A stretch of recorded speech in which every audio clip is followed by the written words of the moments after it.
Hello friends, ഇന്ന് നമ്മൾ കാണാൻ പോകുന്നത് ദ ലാൻഡ് ഓഫ് വാരിയേഴ്സ് എന്ന സീരീസിന്റെ 21ാമത്തെ എപ്പിസോഡാണ്. ഇതിനു മുമ്പത്തെ ഭാഗങ്ങൾ കാണാത്തവർക്ക് വേണ്ടി പ്ലേലിസ്റ്റിന്റെ ലിങ്ക് ഡിസ്ക്രിപ്ഷനിൽ ഇട്ടിട്ടുണ്ട്. ഇനി ആപ്പ് വഴിയാണ് നിങ്ങൾ കാണുന്നതെങ്കിൽ ആദ്യം നിങ്ങളായിരിക്കും ഈ വീഡിയോ കാണുന്നുണ്ടാവുക. അതുകൂടാതെ മുമ്പ് ഗെയിം ആയിരുന്ന ഒരു ആപ്ലിക്കേഷൻ കൂടിയുണ്ട്. അതുവഴിയും യൂട്യൂബിൽ ഞാൻ അപ്ലോഡ് ചെയ്യുന്ന വീഡിയോ നേരത്തെ കാണാവുന്നതാണ്. ഇപ്പോൾ അത് ഗെയിം അല്ലാത്തതുകൊണ്ട് ജസ്റ്റ് ആഡ്സ് മാത്രം വാച്ച് ചെയ്താൽ മതി. അതിനുശേഷം നിങ്ങൾക്ക് ലിങ്ക് കിട്ടുന്നതായിരിക്കും. മെമ്പർഷിപ്പ് എടുത്തിരിക്കുന്നവർക്ക് കാണാൻ സാധിക്കുന്നത് പോലെ തന്നെ നിങ്ങൾക്ക് നേരത്തെ വീഡിയോ കാണാം. അപ്പോൾ ഈ രണ്ട് ആപ്ലിക്കേഷൻസും വേണമെന്ന് തോന്നുകയാണെങ്കിൽ വെബ്സൈറ്റിൽ കയറി നോക്കിയാൽ മതി. വെബ്സൈറ്റിന്റെ ലിങ്ക് ഡിസ്ക്രിപ്ഷനിൽ ഉണ്ടാകും. അപ്പോൾ സമയം കളയേണ്ട, നമുക്ക് വീഡിയോയിലേക്ക് കടക്കാം. കഴിഞ്ഞ എപ്പിസോഡിന്റെ അവസാനത്തിൽ നമ്മൾ കണ്ടത് യൂഷിയുടെ ട്രെയിനിങ് ഒക്കെ കണ്ട് ബോറടിച്ച് നിൽക്കുന്ന മാർഷലിനെയാണ്. ഈ എപ്പിസോഡിന്റെ തുടക്കത്തിലെ തന്നെ കാണിക്കുന്നത് രാവിലെ മുതൽ കണക്കുകൾ കൂട്ടിക്കൊണ്ടിരിക്കുകയായിരുന്ന ഫ്ലാൻഡറിന്റെ അടുത്തേക്ക് വന്ന് യൂഷിയെ കുറിച്ചുള്ള തന്റെ ആകുലതകൾ പറയുന്ന എർലോങ്ങിനെയാണ്. റെസ്റ്റ് പോലും എടുക്കാതെയാണ് സോൾ മാസ്റ്റേഴ്സ് ലീജിയനിലെ സോൾ മാസ്റ്റേഴ്സിനെ അവൻ ട്രെയിൻ ചെയ്യിപ്പിക്കുന്നത്. ഇങ്ങനെ പോയി കഴിഞ്ഞാൽ അത് അവന് വലിയ ദോഷകരമായിട്ട് ബാധിക്കുമെന്നാണ് എർലോങ് ആകുലതയോടെ പറയുന്നത്. ഫ്ലാൻഡർ അപ്പോൾ ചോദിക്കുകയാണ്, ഞാൻ അവനോട് പറഞ്ഞു നോക്കി, നീ അവനോട് പറഞ്ഞു നോക്കി, നമ്മുടെ സ്റ്റുഡൻസ് പറഞ്ഞു നോക്കി, എന്നിട്ടും വല്ല കാര്യമുണ്ടായോ? അതുകൊണ്ട് നമ്മൾ ഇനി പറയാൻ നിൽക്കണ്ട.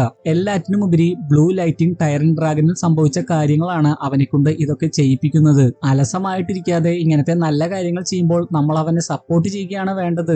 മറ്റൊരു പ്രധാനപ്പെട്ട കാര്യം എന്താണെന്ന് വെച്ച് കഴിഞ്ഞാൽ, ഇപ്പോൾ ക്രൗൺ പ്രിൻസ് പോലും അധികാരം ഏറ്റെടുക്കുന്നതിനെ പറ്റി മാത്രമേ ചിന്തിക്കുന്നുള്ളൂ. മാർഷലിനെ പോലും അങ്ങോട്ട് വിട്ടിരിക്കുന്നത് വെറുതെ നോക്കിയിരിക്കാൻ മാത്രമാണ്. യൂഷിയെ മാർഷൽ സഹായിക്കുകയൊന്നും ചെയ്യുന്നില്ല. അപ്പോ യൂഷി എന്തെങ്കിലും മിസ്റ്റേക്ക് വരുത്തി കഴിഞ്ഞാൽ അത് ചക്രവർത്തിയെ നിരാശപ്പെടുത്തുന്നത് പോലെ ആയി പോകും. എർലോങ് പറയുകയാണ്, അവൻ ഇങ്ങനെ നന്നായിട്ട് ഭക്ഷണം കഴിക്കാതെ പ്രോപ്പർ ആയിട്ട് റെസ്റ്റ് എടുക്കാതെ അവരെ ഇങ്ങനെ ട്രെയിൻ ചെയ്യിപ്പിക്കുന്നത് കാണുമ്പോൾ എങ്ങനെയാണ് എനിക്ക് അവനെ സപ്പോർട്ട് ചെയ്യാൻ സാധിക്കുക? അവനൊന്നും കഴിക്കാത്തത് കൊണ്ട് ഞാനും വാശിയിലാണ്, ഞാനും ഒന്നും കഴിക്കുന്നില്ല. എർലോങ്ങിനോട് പറഞ്ഞിട്ട് കാര്യമില്ല എന്ന് കാണുമ്പോൾ പ്ലാന്റർ പറയുകയാണ്, ശരി, നിന്റെ ഇഷ്ടം പോലെ തന്നെ നടക്കട്ടെ, ഞാൻ എന്റെ പണി തുടരട്ടെ. അതും പറഞ്ഞുകൊണ്ട് അവിടെ ഉണ്ടായിരുന്ന ഭക്ഷണ പദാർത്ഥവും കഴിക്കാൻ പോകുന്നുണ്ട്. എന്നാൽ അവിടെ ഉണ്ടായിരുന്ന ഭക്ഷണ പദാർത്ഥങ്ങൾ എല്ലാവരും എടുത്തു മാറ്റിയിട്ട് എർലോങ് പറയുകയാണ്, നമ്മൾ ആരും ഒന്നും കഴിക്കാൻ പോകുന്നില്ല, നീയും കഴിക്കുന്നില്ല. പിന്നെ കാണിക്കുന്നത് ദൂഗുബോയിനെയും ബെങ്ങിനെയുമാണ്. ദൂഗുബോ പറയുകയാണ്, ചക്രവർത്തിയുടെ ശരീരത്തിന്റെ ഉള്ളിലുള്ള വിഷം വളരെ ദോഷകരമായി തീർന്നുകൊണ്ടിരിക്കുകയാണ്. ഉടനെ തന്നെ നമ്മൾ എന്തെങ്കിലും ചെയ്യണം. പക്ഷെ അവിടുത്തെ സെക്യൂരിറ്റി ആണെങ്കിൽ നല്ല ടൈറ്റ് ആണ്. ഉടനെ തന്നെ ബെങ് പറയുകയാണ്, കുട്ടിക്കാലത്ത് പഠനത്തിൽ നിന്ന് രക്ഷപ്പെടുന്നതിന് വേണ്ടി ഞാൻ അവിടെ ഒരു ടണൽ ഉണ്ടാക്കി വെച്ചിട്ടുണ്ട്. അത് ഫാദർ സീല് ചെയ്തതാണ്, നമുക്ക് അൺസീൽ ചെയ്യാം. പിന്നെ കാണിക്കുന്നത് ആ സീല് വഴി ബെങ് കൊട്ടാരത്തിൽ പ്രവേശിക്കുന്നതാണ്. ചക്രവർത്തി കിടക്കുന്ന സ്ഥലത്ത് തന്നെയാണ് ടണൽ വഴി എത്തിച്ചേരുന്നത്. അതിനുശേഷം ഉറങ്ങുകയായിരുന്ന ചക്രവർത്തിക്ക് മെഡിസിൻ കൊടുക്കാൻ പോകുമ്പോഴാണ് മനസ്സിലാവുന്നത് അത് ചക്രവർത്തി ആയിരുന്നില്ല. അങ്ങനെ ഒരാൾ അവിടെ വരുന്നുണ്ടെങ്കിൽ അയാളെ ട്രാപ്പിലാക്കുന്നതിന് വേണ്ടി ക്രൗൺ പ്രിൻസ് ചെയ്തു വെച്ച പദ്ധതിയായിരുന്നു അത്. ഉടനെ തന്നെ ആ വ്യക്തി ഉച്ചത്തിൽ ഗാർഡ്സുകളെയും എല്ലാവരെയും വിളിച്ചു കൂട്ടുന്നു. ബെങ് ആണെങ്കിൽ അയാളെ ഇടിച്ചു തെറിപ്പിച്ച് അവിടുന്ന് രക്ഷപ്പെടാൻ ശ്രമിച്ചതായിരുന്നു. പക്ഷെ അപ്പോഴേക്കും അംഗരക്ഷകരും എല്ലാവരും അവനെ വളഞ്ഞിരുന്നു. ക്രൗൺ പ്രിൻസ് പറയുകയാണ്, അത് നീ ആയിരുന്നല്ലേ, എനിക്ക് അപ്പോഴേ സംശയമുണ്ടായിരുന്നു. നിനക്കൊരു കാര്യം അറിയാമോ? എന്തുകൊണ്ടാണ് ഈ ടണൽ നിന്റെ ഫാദർ സീല് ചെയ്തതെന്ന്? ഞാൻ ഈ ടണൽ കണ്ടുപിടിച്ചത് കൊണ്ടാണ് നിന്റെ ഫാദർ അത് സീല് ചെയ്തത്. അല്ലെങ്കിൽ ഞാൻ വിചാരിച്ചാലോ ഫാദറിന് നിന്നെയാണ് കൂടുതൽ ഇഷ്ടമെന്ന്? അങ്ങനെ ഒരു പ്രശ്നം ഉണ്ടാവാതിരിക്കുന്നതിന് വേണ്ടിയാണ് ഞാൻ അത് കണ്ടുപിടിച്ചപ്പോൾ തന്നെ ഫാദർ അത് സീല് ചെയ്തത്. ഇത് ഞാൻ നിന്നോട് പറഞ്ഞത് എന്താണെന്ന് അറിയാമോ? നിന്റെ ഫാദർ നിന്നെ അത്രമാത്രം സ്നേഹിക്കുന്നുണ്ട്, നിന്നോട് അത്രമാത്രം ഔദാര്യം കാണിക്കുന്നുണ്ട്. എന്നാൽ അതിനുശേഷം അവന്റെ ചെവിട്ടിൽ വന്ന് പറയുകയാണ്, പക്ഷേ ഇനി നീ നിന്റെ ഫാദറിനെ കാണാൻ പോകുന്നില്ല. അതിനുശേഷം ക്രൗൺ പ്രിൻസ് അവിടുന്ന് പോകാൻ ഒരുങ്ങുമ്പോൾ തന്നെ ദേഷ്യത്തോടെ ബെങ് ചോദിക്കുന്നുണ്ട്, എവിടെയാണ് എന്റെ ഫാദറിനെ ഒളിപ്പിച്ചു വെച്ചിരിക്കുന്നത്? നീ എന്താണ് ഫാദറിന് ചെയ്യുന്നതെന്ന്? അത് നീ അറിയേണ്ട ആവശ്യമില്ല. ചക്രവർത്തിയെ കൊല്ലാൻ ശ്രമിച്ചു എന്ന് പറഞ്ഞ് ബെങ്ങിനെ വധശിക്ഷയ്ക്ക് വിധിക്കുന്നു. എന്നാൽ ഞാനല്ല, നീയാണ് മരിക്കേണ്ടതെന്ന് പറഞ്ഞ് ബെങ് അവന്റെ സർവ്വശക്തികളും പുറത്തെടുത്ത് ക്രൗൺ പ്രിൻസിനെ ആക്രമിക്കുന്നു. എന്നാൽ നിസ്സാരമായിട്ടാണ് ക്രൗൺ പ്രിൻസ് അതിനെയെല്ലാം തടഞ്ഞത്. അതുമാത്രമല്ല, ഗാർഡ്സ് കൂടി അറ്റാക്ക് ചെയ്ത് കഴിയുമ്പോൾ ബെങ് തെറിച്ചു വീണ് ചോര തുപ്പുന്നു. എന്നാൽ കൃത്യസമയത്ത് ദൂഗുബോ അവിടെ എത്തി ബെങ്ങിനെ രക്ഷിച്ച് അവിടുന്ന് കൊണ്ടുപോകുന്നു. എന്നാൽ ഉടനെ തന്നെ ക്രൗൺ പ്രിൻസ് അവന്റെ സഹായി ആയിട്ടുള്ള പവർഫുൾ ആയിട്ടുള്ള വ്യക്തിയെ വിളിച്ചിട്ട് അവരെ പിടിക്കാൻ പറയുന്നു. രണ്ടുപേരെയും പിടിക്കാൻ പറയുന്നുണ്ട്. ജീവനോടെ അല്ലെങ്കിൽ ശവമായിട്ടാണെങ്കിലും അവരെ പിടിച്ചുകൊണ്ട് വരാൻ പറയുന്നുണ്ട്. അതിനുശേഷം ദൂഗുബോയുടെ അടുത്തെത്തി ഈ പവർഫുൾ ആയിട്ടുള്ള വ്യക്തി ദൂഗുബോയോട് നീ മരിക്കാൻ പോവുകയാണ് എന്ന് പറയുന്നു. അപ്പോഴാണ് ഇയാളുടെ പേര് പറയുന്നത്. ഇയാളും ഒരു ഗ്രാൻഡ് സോൾ മാസ്റ്റർ ആണ്. Grand porcupine fish soul master എന്നാണ് അയാൾ അറിയപ്പെടുന്നത്. ഇത്രയും വർഷക്കാലം ഈ രാജകൊട്ടാരത്തിൽ ഉണ്ടായിട്ടും ഒളിഞ്ഞിരിക്കുകയായിരുന്ന നിന്നെ ഞാൻ മനസ്സിലാക്കിയില്ലല്ലോ എന്ന് ദൂഗുബോ പറയുന്നു. അതിനുശേഷം കളിവാക്ക് പറയാൻ എനിക്ക് സമയമില്ല, നിന്നെ ഞാൻ പിന്നീട് നേരിട്ടോളാം എന്ന് പറഞ്ഞ് ബെങ്ങിനെ കൊണ്ട് ദൂഗുബോ അവിടുന്ന് പോകുന്നു. ടാങ്സാൻ ആണെങ്കിൽ മുയലിന്റെ രൂപത്തിലുള്ള വൂവിനെയും പിടിച്ചുകൊണ്ട് തെരുവിലൂടെ നടന്നു പൊക്കൊണ്ടിരിക്കുകയായിരുന്നു. ദൂഗുബോ ബെങ് ബെങ്ങുമായിട്ട് പാഞ്ഞു പോകുന്നത് ടാങ്സാനും കാണുന്നുണ്ട്. എന്നാൽ അത് ദൂഗുബോയാണെന്ന് മനസ്സിലാക്കാതെ ടാങ്സാൻ ബ്ലൂ സിൽവർ പ്ലാന്റ് ഉപയോഗിച്ച് ദൂഗുബോയെ ബ്ലോക്ക് ചെയ്യുന്നു. കാരണം അത് ടാങ്സാന്റെ നേരെ പാഞ്ഞു വരുന്നത് പോലെയായിരുന്നു. എന്നാൽ അതെല്ലാം നിഷ്പ്രയാസം തകർത്തുകൊണ്ട് ദൂഗുബോ പ്രത്യക്ഷമാകുന്നു. ദൂഗുബോയാണ് അതെന്ന് മനസ്സിലായി കഴിയുമ്പോൾ ടാങ്സാന് ആശ്വാസമാകുന്നുണ്ട്. എന്നാൽ ദൂഗുബോ പറയുകയാണ്, നിന്നെ ഞാൻ പിന്നീട് കണ്ടോളാം, ഇപ്പോ സമയമില്ല. ദൂഗുബോ പോയി കഴിയുമ്പോഴാണ് മറ്റൊരു വ്യക്തി ദൂഗുബോയെ ഫോളോ ചെയ്യുന്നുണ്ടെന്ന് ടാങ്സാൻ മനസ്സിലാവുന്നത്. ടാങ്സാൻ ഒരു മതിലിന്റെ പുറകിൽ ഒളിച്ചു നിന്നുകൊണ്ട് ആ വ്യക്തിയെയും ബ്ലൂ സിൽവർ പ്ലാന്റ് ഉപയോഗിച്ച് കവർ ചെയ്യുന്നു. അതുകൊണ്ട് തന്നെ പെട്ടെന്ന് ദൂഗുബോയെ അയാൾക്ക് ഫോളോ ചെയ്യാൻ സാധിക്കുന്നില്ല. അയാളും അത് തകർക്കുന്നുണ്ടെങ്കിലും കുറച്ചു നേരത്തേക്ക് ബ്ലൂ സിൽവർ പ്ലാന്റ് ഉപയോഗിച്ച് ടാങ്സാൻ അയാളെ പിടിച്ചു നിർത്താനാകുന്നു. ശേഷം ദേഷ്യത്തോടെ ദൂഗുബോയെ ആരാണ് ഈ സിറ്റിയിൽ സഹായിക്കുന്നത് എന്ന് ചോദിക്കുന്നുണ്ട്. ശേഷം എല്ലാ കാര്യങ്ങളും ക്രൗൺ പ്രിൻസിനെ വന്ന് അറിയിക്കുകയും ചെയ്യുന്നു. അതെല്ലാം കേട്ട് ക്രൗൺ പ്രിൻസിന് ശരിക്കും ദേഷ്യമാകുന്നുണ്ട്. പക്ഷേ എന്ത് ചെയ്യാനാണ്? അതുകൊണ്ട് തന്നെ ബെങ്ങിനെ വാണ്ടഡ് ക്രിമിനൽ ആയിട്ട് പ്രഖ്യാപിക്കുന്നു. ടാങ്സാനെ നോക്കുകയാണെങ്കിൽ മറ്റൊരു സ്ഥലത്ത് വെച്ച് ദൂഗുബോ അവനെ പുറകിൽ നിന്ന് തോളിൽ പിടിക്കുന്നു. ശത്രുവാണെന്ന് കരുതി ടാങ്സാൻ അയാളെ ആക്രമിക്കുന്നുണ്ട്. എന്നാൽ ഭാഗ്യത്തിന് അയാൾ അതിൽ നിന്ന് രക്ഷപ്പെട്ടു. അതിനുശേഷം മറ്റൊരു സ്ഥലത്ത് കൊണ്ടുപോയി എല്ലാ കാര്യങ്ങളും ടാങ്സാനോടും ദൂഗുബോ പറയുകയാണ്. ബെങ്ങിന് ഇപ്പോൾ കുഴപ്പമൊന്നുമില്ല. അതിനുശേഷം ദൂഗുബോ പറയുകയാണ്, നിന്റെ ശക്തി ഒരുപാട് വർദ്ധിച്ചിട്ടുണ്ടല്ലോ. ഒരു ഗ്രാൻഡ് സോൾ മാസ്റ്ററിനെയാണ് നീ തടഞ്ഞു നിർത്തിയത്. നിന്നോട് ഞാൻ കടപ്പെട്ടിരിക്കുന്നു. ടാങ്സാൻ അപ്പോൾ പറയുകയാണ്, അങ്ങയെ ചൊറിയണമെങ്കിൽ ആ വ്യക്തി നിസ്സാരക്കാരനായിരിക്കില്ലല്ലോ. അത് ആരാണ്? എന്റെ ഊഹം ശരിയാണെങ്കിൽ അവൻ മാർഷൽ സോൾ ഹാളിൽ നിന്നുള്ളതാണെന്ന് ദൂഗുബോ പറയുന്നു. മാർഷൽ സോൾ ഹാള് എന്ന് കേൾക്കുമ്പോൾ തന്നെ ടാങ്സാന് ശരിക്കും ദേഷ്യമാകുന്നുണ്ട്. അപ്പോ ക്രൗൺ പ്രിൻസ് മാർഷൽ സോൾ ഹാളിന്റെ കൂടെ ചേർന്നു എന്നാണോ പറയുന്നത്? അതാണ് കൈപ്പേറിയ സത്യം എന്ന് ദൂഗുബോ പറയുന്നു. ടാങ്സാൻ പറയുകയാണ്, ഇത്രയും നാള് ബെങ് അലസനായിട്ട് അഭിനയിക്കുകയായിരുന്നല്ലേ, എന്തിനു വേണ്ടിയായിരുന്നു അത്? ക്രൗൺ പ്രിൻസിനെ പേടിച്ചിട്ടാണെന്ന് ദൂഗുബോ പറയുന്നു. എന്തായാലും അടുത്ത രാജാവാകാൻ പോകുന്നത് അവനാണ്, പിന്നെ എന്തിനാണ് ബെങ് അവനെയൊക്കെ പേടിക്കുന്നത്? ദൂഗുബോ പറയുകയാണ്, അതിനെക്കുറിച്ച് മനസ്സിലാക്കണമെങ്കിൽ വർഷങ്ങൾക്ക് മുമ്പ് റോയൽ സാമ്രാജ്യത്തിൽ നടന്ന ഈ കഥയൊന്ന് നീ കേൾക്കണം. അതിനുശേഷം ആ കഥ പറയുകയാണ്. ചക്രവർത്തിക്ക് ആകെ 4 മക്കളാണ് ഉണ്ടായത്. ഏറ്റവും മൂത്തവനാണ് ഈ ക്രൗൺ പ്രിൻസ്, ഏറ്റവും ഇളയവനാണ് ബെങ്. ചക്രവർത്തിയുടെ രണ്ടാമത്തെ പുത്രനുണ്ടല്ലോ, അവൻ ക്രൗൺ പ്രിൻസിനേക്കാളും ടാലന്റഡ് ആയിട്ടുള്ള വ്യക്തിയായിരുന്നു. സോൾ പവറിന്റെയും മാർഷൽ ആർട്സിന്റെയും കാര്യത്തിലല്ല, ഇന്റലിജൻസിന്റെ കാര്യത്തിൽ. പക്ഷേ ആരും പ്രതീക്ഷിക്കാതെ അവൻ മരിക്കുകയാണ് ഉണ്ടായത്. പിന്നീട് എല്ലാവരുടെയും ശ്രദ്ധ തേർഡ് പ്രിൻസിലായിരുന്നു. തേർഡ് പ്രിൻസ് ആകട്ടെ സോൾ പവറിന്റെ കാര്യത്തിൽ മികച്ചതായിരുന്നു. എന്നാൽ സെക്കൻഡ് പ്രിൻസിന്റെ അതേ വിധി തന്നെയാണ് തേർഡ് പ്രിൻസിനും ഉണ്ടായത്. അതും ചെറിയ വർഷങ്ങൾക്കിടയിലാണ് ഇതൊക്കെ സംഭവിച്ചത്. പരിശോധിച്ച് നോക്കിയപ്പോൾ മനസ്സിലായത് സെക്കൻഡ് പ്രിൻസിന്റെ ശരീരത്തിന്റെ ഉള്ളിൽ പ്രവേശിച്ച അതേ വിഷം തന്നെയാണ് തേർഡ് പ്രിൻസിന്റെ ശരീരത്തിന്റെ ഉള്ളിലുള്ളതും. എന്നാൽ ക്രൗൺ പ്രിൻസിനെ കാണിക്കുന്ന സമയത്ത് എല്ലാ പ്രാവശ്യവും രാജകുമാരന്മാർ മരിച്ചപ്പോൾ കരഞ്ഞുകൊണ്ടായിരുന്നു അവൻ ഇരുന്നേച്ചത്. ഈ വാർത്ത കേട്ട് കഴിഞ്ഞപ്പോൾ ചക്രവർത്തി ശരിക്കും ദേഷ്യത്തിലായി. പൊട്ടിക്കരഞ്ഞുകൊണ്ട് ദേഷ്യത്തോടെ ദൂഗുബോയോട് ചക്രവർത്തി ഉത്തരവിട്ടു, രാജകുടുംബത്തോട് ഈ ഹീനത കാണിച്ച വ്യക്തിയോട് ക്ഷമിക്കരുത്, അവനെ ഉടനെ തന്നെ കണ്ടുപിടിക്കണം. ദൂഗുബോ തുടർന്ന് പറയുകയാണ്, അന്ന് ക്രൗൺ പ്രിൻസിന്റെ ശരീരത്തിൽ നിന്ന് ഒരു വ്യത്യസ്തമായിട്ടുള്ള ഗന്ധം എനിക്ക് ഫീൽ ചെയ്യാൻ സാധിച്ചു. ടാങ്സാൻ അപ്പോൾ അവരുടെയൊക്കെ മരണത്തിന് കാരണമായിട്ടുള്ള എന്ത് ഗന്ധമാണ് ഫീൽ ചെയ്യാൻ സാധിച്ചതെന്ന് ചോദിക്കുന്നു. പ്രത്യേകതരം വിഷത്തിന്റെ ഗന്ധമായിരുന്നു അതെന്ന് ദൂഗുബോ പറയുന്നു. പക്ഷേ നിർഭാഗ്യവശാൽ ക്രൗൺ പ്രിൻസിനെതിരെ ഒരു തെളിവും നമ്മുടെ പക്കലുണ്ടായിരുന്നില്ല. എന്ത് വിഷമാണ് ഉപയോഗിച്ചതെന്ന് പോലും മനസ്സിലാക്കാനായില്ല. തിയാൻഡുവോ സാമ്രാജ്യത്തിൽ സീനിയോരിറ്റിയുടെ അടിസ്ഥാനത്തിലല്ല രാജകുമാരന്മാരെ തെരഞ്ഞെടുക്കുന്നത്, കഴിവുള്ളവരെയാണ് രാജകുമാരന്മാരായിട്ട് തെരഞ്ഞെടുക്കുന്നത്. കഴിവുള്ള എല്ലാവരും മരിച്ചതോടെ ക്രൗൺ പ്രിൻസിന് ആ സ്ഥാനം കിട്ടി. അതുകൊണ്ടാണ് ഇന്റലിജന്റ് ആയിരുന്നിട്ടും അവന്റെ തന്നെ സുരക്ഷയ്ക്ക് വേണ്ടി ബെങ് അലസനായിട്ടും മണ്ടനായിട്ടും അഭിനയിച്ചത്. ശേഷം ബെങ് മണ്ടനായിട്ട് അഭിനയിച്ച കാര്യങ്ങളും കാണിക്കുന്നു. അന്ന് തന്നെ ചക്രവർത്തിയെ ചെക്ക് ചെയ്തു നോക്കിയപ്പോൾ ചക്രവർത്തിയുടെ ശരീരത്തിന്റെ ഉള്ളിലുള്ള വിഷത്തെ കുറിച്ച് ദൂഗുബോ മനസ്സിലാക്കിയിരുന്നു. അത് ബെങ്ങിനോട് പറഞ്ഞുമിരുന്നു. അന്ന് തന്നെ ബെങ് ചക്രവർത്തിയോട് അത് പറയാൻ പോയതാണ്. എന്നാൽ ദൂഗുബോയാണ് തടഞ്ഞത്. കാരണം ആന്റിഡോട്ട് കണ്ടുപിടിക്കുന്നതിന് മുമ്പ് എടുത്തുചാടി പ്രവർത്തിക്കുകയാണെങ്കിൽ അത് ചക്രവർത്തിക്ക് തന്നെ ദോഷകരമായിട്ട് ബാധിക്കും. മാത്രമല്ല ആ വിഷവുമായി ബന്ധപ്പെട്ട സ്മെല്ല് ക്രൗൺ പ്രിൻസിന്റെ ശരീരത്തിൽ ഫീൽ ചെയ്യാൻ സാധിച്ചു എന്ന കാര്യവും ബെങ്ങിനോട് പറയുന്നുണ്ട്. ബെങ് അപ്പോൾ എന്തിനാണ് ക്രൗൺ പ്രിൻസ് ചക്രവർത്തിയെ കൊല്ലുന്നത്, എങ്ങനെയാണ് അവൻ ഇതൊക്കെ ചെയ്യാൻ സാധിച്ചതെന്ന് ദൂഗുബോയോട് ചോദിക്കുന്നുണ്ട്. ദൂഗുബോ എന്തിനാണ് അവൻ ഇത് ചെയ്യുന്നതെന്ന് അറിയില്ല, പക്ഷേ ഇത് ചെയ്തിരിക്കുന്നത് മിക്കവാറും മാർഷൽ സോൾ ഹാളിന്റെ സഹായത്തോടു കൂടി ആയിരിക്കും എന്ന് പറയുന്നു. കാരണം മാർഷൽ സോൾ ഹാളിലുള്ള ഒരു വ്യക്തിക്ക് ഇത്തരത്തിലുള്ള പോയിസൺസ് ഒക്കെ ക്രിയേറ്റ് ചെയ്യാൻ സാധിക്കുമെന്ന് ദുഗുബോ കേട്ടിട്ടുണ്ട്. പലതരത്തിലുള്ള വിഷങ്ങളുടെ കോമ്പിനേഷൻ ആണത്. അപ്പോ ബെങ് തന്റെ ഫാദറിന് വേണ്ടി എന്തും തന്നെ ചെയ്യാൻ തയ്യാറാണ് എന്ന് പറയുന്നു. ആന്റിഡോട്ട് ഉണ്ടാക്കാൻ സാധിക്കില്ലേ എന്ന് ചോദിക്കുമ്പോൾ ദുഗുബോ പറയുകയാണ്, പലതരത്തിലുള്ള വിഷങ്ങളുടെ മിശ്രിതമാണിത്. ഇതിന് ആന്റിഡോട്ട് കണ്ടുപിടിക്കുന്നതാണ് ഏറ്റവും ബുദ്ധിമുട്ട്. എന്റെ കഴിവിന്റെ പരമാവധി ശ്രമിച്ച് ഞാൻ അത് കണ്ടുപിടിക്കാം. അതുവരെയും തൽക്കാലത്തേക്ക് വിഷം അടിച്ചമർത്തുന്നതിന് വേണ്ടി മറ്റൊരു മരുന്ന് ഉണ്ടാക്കി തരാം. അതെല്ലാം പറഞ്ഞതിന് ശേഷം ദുഗുബോ ടാങ്സാനോട് പറയുകയാണ്, വിഷത്തിന്റെ കാര്യത്തിൽ നീ എന്നെക്കാളും മികച്ചതാണെന്ന് ഞാൻ കരുതുന്നു. അവർ ഉപയോഗിച്ച വിഷത്തിന്റെ സാമ്പിൾ ബെങ്ങിന്റെ കയ്യിലുണ്ട്. അത് ഞാൻ നിനക്ക് കൊടുത്തുവിടാം. ടാങ്സാൻ പറയുകയാണ്, കേട്ടിട്ട് വളരെ എക്സ്പേർട്ട് ആയിട്ടുള്ള ആളുകളാണ് ഇത് ചെയ്തിരിക്കുന്നതെന്നാണ് തോന്നുന്നത്. ദുഗുബോ പറയുകയാണ്, മാർഷൽ സോൾ ഹാളിലെ ചില സ്കൗണ്ടറൽസ് ഉണ്ട്. തീർച്ചയായും ഇത് അവരുടെ പണിയാണ്. ടാങ്സാൻ പറയുകയാണ്, ക്രൗൺ പ്രിൻസിനെതിരെ ഒരു തെളിവ് പോലും നമ്മുടെ പക്കലില്ല. അതുകൊണ്ട് നിങ്ങൾ കെയർഫുൾ ആയിരിക്കണം. ദുഗുബോ പറയുകയാണ്, എന്തിനാണ് തെളിവ്? ഇതിന്റെ പിറകിൽ ക്രൗൺ പ്രിൻസ് തന്നെയാണ്. അല്ല എങ്കിൽ ഇത് ചെയ്തവരെയൊന്നും ഇത്രയും വർഷക്കാലം കവർ ചെയ്ത് വെക്കാനൊന്നും പറ്റില്ലായിരുന്നു. അതുമാത്രമല്ല, ക്യൂബർ ആംബർ പഗോഡ സെക്ടിനെയും ബ്ലൂ ലൈറ്റിംഗ് ടൈറൻ ഡ്രാഗൺ സെക്ടിനെയും ആക്രമിച്ചതിൽ സോൾ മാസ്റ്റേഴ്സ് ലീജിയനിലെ ചില സോൾ മാസ്റ്റേഴ്സിന് പങ്കുണ്ട് എന്നാണ് ഞാൻ കേട്ടത്.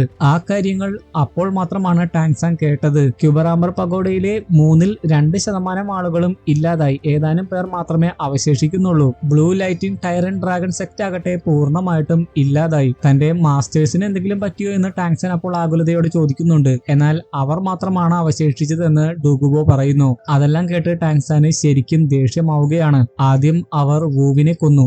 ഇപ്പോൾ ഏറ്റവും ടോപ്പിലുള്ള 3 ക്ലാനുകളെ കൊന്നിരിക്കുന്നു. സോൾ മാസ്റ്റേഴ്സിന്റെ മേൽ പോലും ആധിപത്യം പുലർത്താനാണ് അവർ ശ്രമിക്കുന്നത്. അത് കേട്ട് കഴിഞ്ഞപ്പോൾ ദുഗുബോ ചോദിക്കാണ്, വൂവിന് എന്തു പറ്റി? അപ്പോൾ ടാങ്സാൻ അവന്റെ സോൾ റിങ്ങുകൾ ദുഗുബോയ്ക്ക് കാണിച്ചു കൊടുക്കുന്നു. ശേഷം എന്താണ് വൂവിന് സംഭവിച്ചതെന്ന് വിശദമായിട്ട് പറഞ്ഞു കൊടുക്കുന്നു. അതെല്ലാം കേട്ട് കഴിയുമ്പോൾ ദുഗുബോയ്ക്കും ശരിക്കും ദേഷ്യമാകുന്നുണ്ട്. അവരോട് പ്രതികാരം വീട്ടിയില്ലെങ്കിൽ ഞാൻ ജീവിച്ചിരിക്കുന്നത് വെറുതെയാണ് എന്ന് ദുഗുബോ പറയുന്നു. ടാങ്സാനും ദേഷ്യത്തോടെ ഞാനും അതിനാണ് ജീവിച്ചിരിക്കുന്നത് എന്ന് പറയുന്നു. അതിനുശേഷം അവിടുന്ന് പോകുന്നതിന് മുമ്പേ ദുഗുബോ പറയുന്നുണ്ട്, നീ എടുത്തു ചാടിയൊന്നും പ്രവർത്തിക്കരുത്. ഇപ്പോഴും അവരെ നേരിടാനുള്ള ശക്തി നിനക്കില്ല. ടാങ്സാൻ പറയുകയാണ്, അതെനിക്കറിയാം. ഞാനിപ്പോൾ എന്തെങ്കിലും ചെയ്യുകയാണെങ്കിൽ അത് ഉറുമ്പ് മരം കുലുക്കാൻ ശ്രമിക്കുന്നത് പോലെയായിരിക്കും. ഞാൻ പതുക്കെ പതുക്കെ എന്റെ ശക്തികൾ വർദ്ധിപ്പിക്കും. അതിനുശേഷം വലിയൊരു തിരിച്ചടിയായിരിക്കും അവർക്ക് കൊടുക്കുന്നത്.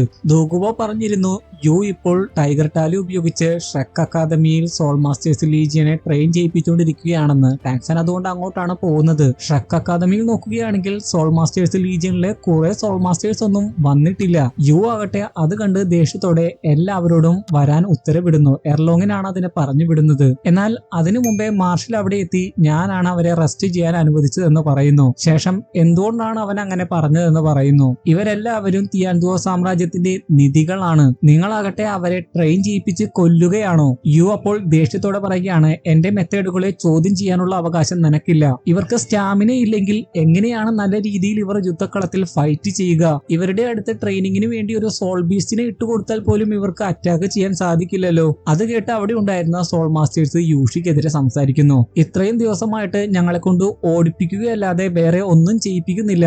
ഞങ്ങളുടെ ലെവലിലും താഴെയായ നിങ്ങൾക്ക് അത് പറഞ്ഞാൽ മനസ്സിലാകില്ല എന്നൊക്കെ അവർ പറയുന്നു. അത് കേട്ട് ദേഷ്യത്തോടെ എർലോങ് മുന്നോട്ട് വന്നിട്ട് പറയുകയാണ്, അനുസരിക്കുന്നതാണ് നിങ്ങൾക്ക് നല്ലത്. അല്ലെങ്കിൽ അതിന്റെ അനന്തരഫലങ്ങൾ നിങ്ങൾ അനുഭവിക്കേണ്ടി വരും. എർലോങ്ങിന്റെ സോൾ റിങ്ങുകളും പുറത്തെടുക്കുന്നുണ്ട്. 8 സോൾ റിങ്ങുകൾ എർലോങ്ങിനുണ്ടായിരുന്നു. അത് കണ്ട് എല്ലാവരും ഞെട്ടുന്നു. പിന്നീട് അവർ പരാതി പറയുന്നത് മാർഷലിനോട് മാത്രമായിരുന്നു. ഇയാളുടെ ട്രെയിനിങ് ഒരു ഗ്രാൻഡ് സോൾ മാസ്റ്ററിന് പോലും നേരിടാനാകില്ല. ഇവിടെ കിടന്ന് ഇങ്ങനെ പ്രാക്ടീസ് ചെയ്ത് മരിക്കുന്നതിലും ഭേദം ഇവിടുന്ന് പോകുന്നതാണ് നല്ലത്. മാർഷൽ പറയുകയാണ്, ഞാനും ഇതിനോട് യോജിക്കില്ല. ഞാൻ ഇവരോട് എന്തെങ്കിലും ചെയ്യാൻ പറയുകയാണെങ്കിൽ കുറഞ്ഞ പക്ഷം ഞാൻ അത് അവർക്ക് കാണിച്ചു കൊടുക്കാറുണ്ട്. അപ്പോ യൂഷിയും അതിന് തയ്യാറാകുന്നു. ഇന്നേ ദിവസം യൂഷിയും അവരുടെ കൂടെ ട്രെയിനിങ്ങിന് പോവുകയാണ്. അവരെ നിരീക്ഷിക്കുന്നതിനുള്ള ഉത്തരവാദിത്തം എർലോങ്ങിനെ ഏൽപ്പിക്കുന്നു. എന്നാൽ അപ്പോഴേക്കും ടാങ്സാൻ അവിടെ എത്തി പറയുകയാണ്, സ്റ്റുഡൻസ് അവരുടെ ഹോംവർക്കുകൾ ചെയ്യണം. ടാങ്സാനെ കണ്ടു കഴിയുമ്പോൾ ഇവിടേക്ക് വരാൻ നീ ആരാണ് എന്ന് മാർഷൽ ചോദിക്കുന്നുണ്ട്. ടാങ്സാൻ പറയുകയാണ്, ഞാൻ യൂഷിയുടെ ശിഷ്യനാണ്. അതിനുശേഷം എല്ലാ സോൾ മാസ്റ്റേഴ്സിനോടുമായിട്ട് പറയുകയാണ്, നിങ്ങൾ ചെയ്യുന്നതിന്റെ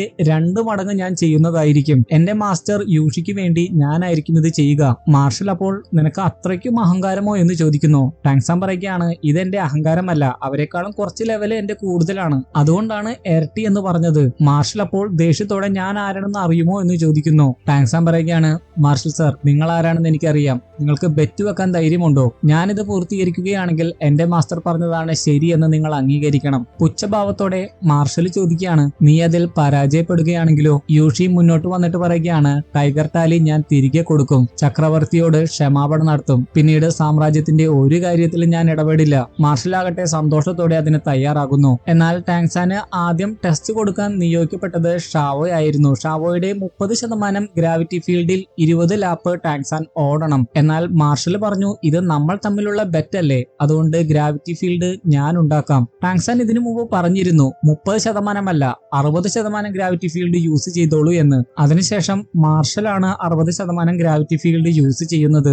ആദ്യം അത് യൂസ് ചെയ്തപ്പോൾ തന്നെ ടാങ്സാൻ വീഴാൻ പോകുന്നുണ്ട്. എന്നാൽ ഉടനെ തന്നെ എഴുന്നേറ്റുകൊണ്ട് അവൻ ഓടി തുടങ്ങുന്നു. നിഷ്പ്രയാസം അവൻ ഓടുന്നത് കണ്ട് സോൾ മാസ്റ്റേഴ്സ് ലീജിയനിലെ സോൾ മാസ്റ്റേഴ്സ് ചിന്തിക്കുന്നുണ്ട്, ഇനി മാർഷല് കുറച്ച് ഗ്രാവിറ്റി ഫീൽഡ് മാത്രം യൂസ് ചെയ്യുന്നുള്ളൂ. എർലോങ്ങിന് അത് കേട്ടിട്ട് ഇഷ്ടമാകുന്നില്ല. അവൻ തന്നെ അത് ബോധ്യപ്പെടട്ടെ എന്ന് കരുതി അവനെ അങ്ങോട്ട് വലിച്ചിടുന്നു. ആ സോൾ മാസ്റ്ററിനാണെങ്കിൽ പിന്നീട് എഴുന്നേക്കാൻ സാധിക്കുന്നില്ല. മറ്റൊരു സോൾ മാസ്റ്റർ വന്ന് അവനെ പിടിച്ചെഴുന്നേൽപ്പിക്കാനും ശ്രമിക്കുന്നുണ്ട്, എന്നിട്ടും സാധിക്കുന്നില്ല. അത്രയ്ക്കും പവർഫുൾ ആയിരുന്നു ഗ്രാവിറ്റി ഫീൽഡ്. അവർക്ക് വേണ്ടത്ര സ്റ്റാമിന ഇല്ലാത്തത് കൊണ്ടാണ് പെട്ടെന്ന് എഴുന്നേക്കാൻ സാധിക്കാത്തത്. മാർഷൽ ആകട്ടെ ടാങ്സാൻ അങ്ങനെ ഒരു പ്രശ്നവുമില്ലാതെ കുറച്ച് ലാപ്പുകൾ ഓടുന്നത് കാണുമ്പോൾ, നിനക്ക് പറ്റില്ലെങ്കിൽ ഇപ്പോൾ തന്നെ നിർത്താൻ കേട്ടോ, നിനക്ക് എന്തെങ്കിലും പറ്റിക്കഴിഞ്ഞാൽ എന്നെ കുറ്റം പറഞ്ഞിട്ട് കാര്യമില്ല. ടാങ്സാൻ അപ്പോൾ ഇനിയും 10% കൂട്ടിക്കോളൂ എന്നാണ് പറയുന്നത്. കൂട്ടിയിട്ടും നിഷ്പ്രയാസം അവൻ ഓടുന്നുണ്ട്, കുറച്ച് വേഗത കുറഞ്ഞു എന്നേ ഉള്ളൂ. അവസാന ലാപ്പ് ആയപ്പോൾ വേറെ നിവൃത്തിയില്ലാതെ മാർഷൽ ചോദിക്കുകയാണ്, ഇനിയും 10% കൂട്ടട്ടെ, നിന്റെ കഴിവ് എത്രമാത്രം ഉണ്ടെന്ന് എനിക്ക് കാണാമല്ലോ. ടാങ്സാൻ പറയുകയാണ്, കൂട്ടിക്കോളൂ, പക്ഷേ എന്റെ മാസ്റ്റർ പറയുന്ന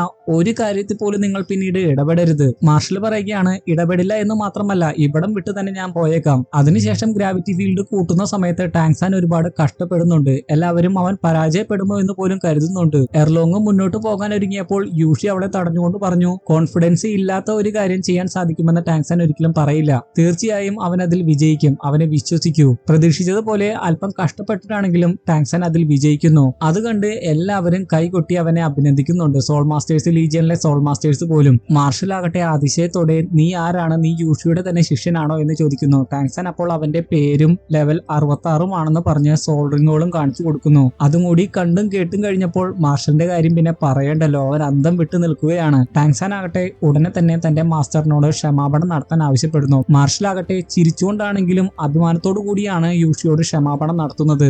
മാർഷൽ പറയുകയാണ്, ഇത്രയും എക്സ്ട്രാ ഓർഡിനറി ആയിട്ടുള്ള ഒരു ശിഷ്യനെ നിങ്ങൾക്ക് ഉണ്ടാക്കാൻ സാധിച്ചിട്ടുണ്ടെങ്കിൽ തീർച്ചയായും എനിക്കറിയാത്ത കുറെ കാര്യങ്ങൾ നിങ്ങൾക്കറിയാം. ഇനി നിങ്ങളുടെ ഒരു കാര്യത്തിൽ ഞാൻ ഇടപെടില്ല, ഞാൻ ക്ഷമാപണവും നടത്തുന്നു. ടാങ്സാൻ അപ്പോൾ എന്തെങ്കിലും റൂഡായിട്ട് പെരുമാറിയിട്ടുണ്ടെങ്കിൽ ക്ഷമിക്കണം എന്ന് പറഞ്ഞ മാർഷലിനോട് ക്ഷമാപണം നടത്തുന്നു. എന്നാൽ മാർഷൽ പറയുകയാണ്, നീയും നിന്റെ മാസ്റ്ററും പുതിയ കാര്യമാണ് എന്നെ പഠിപ്പിച്ചത്, നിങ്ങൾ ക്ഷമാപണം നടത്തേണ്ട ആവശ്യമില്ല. യൂഷി ആകട്ടെ ക്ഷമാപണം സ്വീകരിച്ചതിന് ശേഷം സോൾ മാസ്റ്റേഴ്സ് ലീജിയനിലെ എല്ലാ സോൾ മാസ്റ്റേഴ്സിനോടുമായിട്ട് പറയുകയാണ്, വൈകാതെ തന്നെ നമ്മൾ മാർഷൽ സോൾ ഹാളിനെ നേരിടും. അന്ന് യുദ്ധക്കളത്തിൽ വെച്ച് ചോര ചിന്താതിരിക്കണമെങ്കിൽ ഇവിടെ വെച്ച് നിങ്ങൾ നിങ്ങളുടെ വിയർപ്പ് ചിന്തണം. എല്ലാവരും അതൊക്കെ കേട്ട് മോട്ടിവേറ്റഡ് ആകുന്നു. പിന്നെ കാണിക്കുന്നത് മുഖം മൂടിയിരിക്കുന്ന ആ സ്ത്രീ ബിബി ഡോങ്ങിന്റെ മുമ്പിൽ നിൽക്കുന്നതാണ്. ബിബി ഡോങ് ഇക്കാര്യങ്ങളെല്ലാം അറിഞ്ഞു കഴിഞ്ഞപ്പോൾ പറയുകയാണ്, യൂഷിയാണ് സോൾ മാസ്റ്റേഴ്സ് ലീജിയനെ നയിക്കുന്നതെങ്കിൽ അവരായിരിക്കും നമ്മൾ നേരിടാൻ പോകുന്ന ഏറ്റവും വലിയ ശത്രു. അതുകൊണ്ട് നമ്മുടെ പ്രവൃത്തികൾ വേഗമാക്കണം, സോൾ മാസ്റ്റേഴ്സ് ലീജിയനെ പൂർണ്ണമായിട്ടും ഇല്ലാതാക്കണം. മുഖം മൂടിയ ആ സ്ത്രീ പറയുകയാണ്, അതിനു പകരം സോൾ മാസ്റ്റേഴ്സ് ലീജിയനെ നമ്മൾ ക്ലെയിം ചെയ്താൽ പോരെ, അതും അല്ലെങ്കിൽ ആ യൂഷിയെ അങ്ങ് തീർത്താ പോരെ. ബിബി ഡോങ് പറയുകയാണ്, അത് പറ്റില്ല, യൂഷി എൽഡേഴ്സ് ഹാളിന്റെ ഓണറബിൾ ആയിട്ടുള്ള വ്യക്തിയാണ്. മുഖം മൂടിയ സ്ത്രീ പറയുകയാണ്, ക്യുബറാംബർ പഗോഡയിലെയും അങ്ങനെയുള്ള ഒരു വ്യക്തിയെ നമ്മൾ കൊന്നതല്ലേ. ദേഷ്യത്തോടെ ബിബി ഡോങ് പറയുകയാണ്, നീ എന്നോട് ഉത്തരവൊന്നും ഇടണ്ട, ഞാൻ അങ്ങോട്ട് പറയുന്നത് മാത്രം കേട്ടാ മതി. പിന്നെ കാണിക്കുന്നത് വൂവിന് സംഭവിച്ച എല്ലാ കാര്യങ്ങളും യൂഷിയോടും മറ്റുള്ള സ്റ്റുഡൻസിനോടും ടാങ്സാൻ പറഞ്ഞു കൊടുക്കുന്നതാണ്. അതെല്ലാം കേട്ട് കഴിയുമ്പോൾ എല്ലാവർക്കും വിഷമമാകുന്നു. റോങ് പഴയ കാര്യങ്ങളൊക്കെ ഓർത്ത് കരയുന്നുണ്ട്. എല്ലാവരും ഒരേ സ്വരത്തിൽ മാർഷൽ സോൾ ഹാളിനെതിരെ ഇതിന് പ്രതികാരം വീട്ടുമെന്ന് പറയുന്നു. ടാങ്സാൻ പറയുകയാണ്, ആദ്യം വൂവിനെ ഉയർത്തെഴുന്നേൽപ്പിക്കണം, അതിനുശേഷം ഞങ്ങൾ ഒരുമിച്ച് മാർഷൽ സോൾ ഹാളിനെതിരെ പോരാടും. യൂഷി പറയുകയാണ്, വിജയം പെട്ടെന്ന് ഉണ്ടാകില്ല, മാർഷൽ സോൾ ഹാളിനെ അറ്റാക്ക് ചെയ്യാനുള്ള ഉചിതമായിട്ടുള്ള സമയം ഇതല്ല. അപ്പോഴേക്കും യൂഷി കുഴഞ്ഞു വീണു പോകുന്നു. ബോധം വന്നു കഴിയുമ്പോഴും എർലോങ് അതിന്റെ പേരിൽ യൂഷിയെ ഒരുപാട് ശകാരിക്കുന്നുണ്ട്. ടാങ്സാനും മറ്റുള്ളവരും അത് തന്നെയാണ് പറയുന്നത്. ടാങ്സാൻ അതിനുശേഷം കുറച്ച് ചോദ്യങ്ങൾ ചോദിക്കാനുമുണ്ട് എന്ന് പറയുന്നു. എന്നാൽ ആ ചോദ്യങ്ങൾ അപ്പോൾ തന്നെ ചോദിക്കുന്നില്ല. ടാങ്സാന്റെ കയ്യിലുണ്ടായിരുന്ന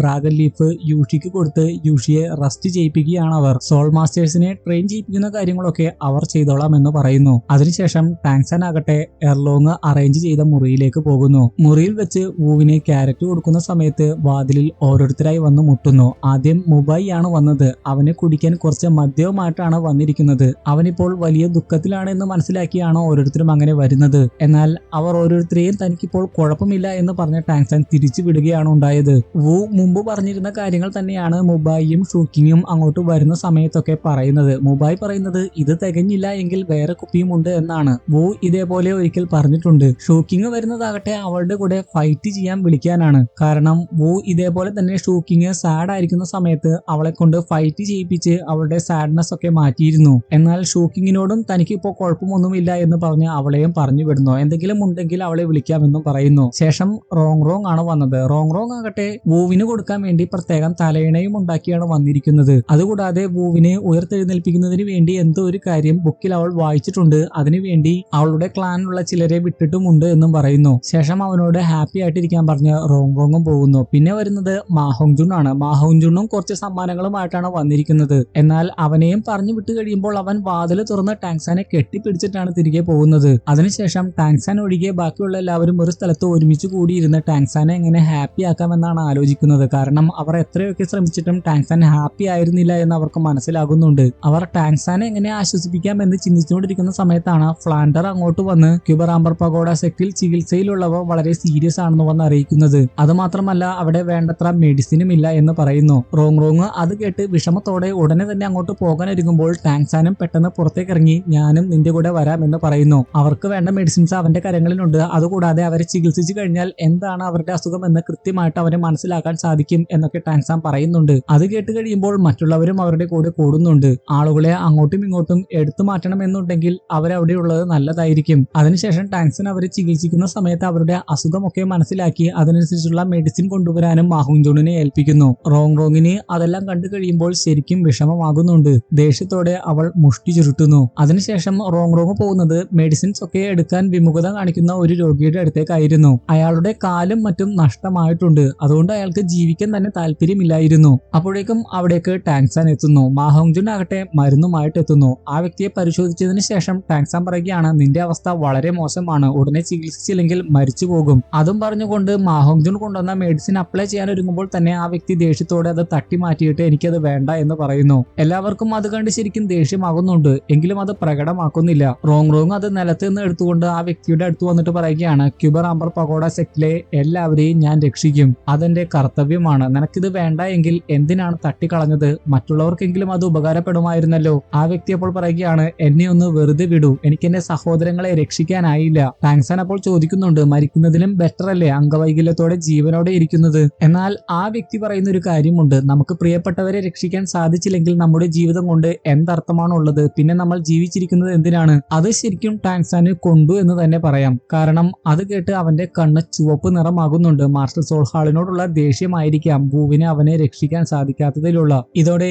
ഈ എപ്പിസോഡും ഇവിടെ കഴിഞ്ഞിരിക്കുകയാണ്. ഇന്നത്തെ വീഡിയോ ഇഷ്ടപ്പെട്ടെങ്കിൽ തീർച്ചയായും ലൈക്ക് ചെയ്യാൻ മറക്കരുത്. ചാനൽ ഇതുവരെയും സബ്സ്ക്രൈബ് ചെയ്യാത്തവരായിട്ടുണ്ടെങ്കിൽ ഉടനെ തന്നെ സബ്സ്ക്രൈബ് ചെയ്യുക. അടുത്ത വീഡിയോയുമായി നമ്മൾ ഉടനെ തന്നെ കാണും. Good bye.